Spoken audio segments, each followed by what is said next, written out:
In today's video, I'm going to teach you how to create a drop-down list in Excel.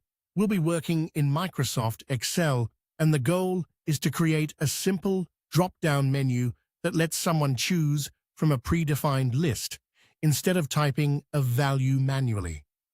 This is a really useful feature because it helps reduce typing mistakes, keeps your worksheet organized, and makes your data more consistent. For this example, imagine you have a list of departments such as sales, marketing, finance, HR, and IT. The desired result is a drop-down list that allows users to select one of those department names from a menu.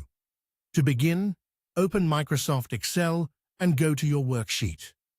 Before creating the drop-down, make sure your list of items already exists somewhere in the sheet. In this example, the department names are entered in cells A2 through A6. Keeping the source list in its own column is a good idea because it makes the drop-down easier to manage and update later. Now select the cell where you want the drop-down list to appear.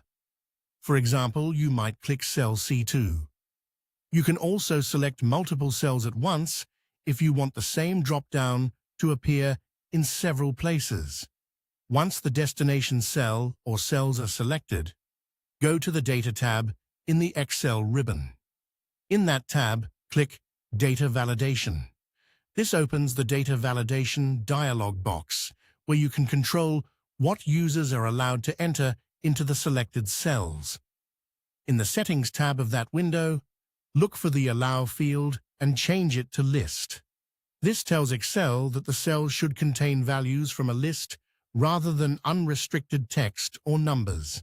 Next, click into the Source field and enter the range for your list.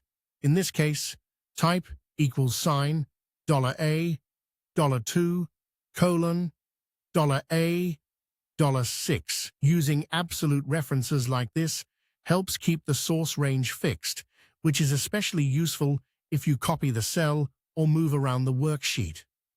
Also make sure the in-cell drop-down option is checked. This is what makes the small drop-down arrow appear inside the selected cell. When everything looks correct, click OK.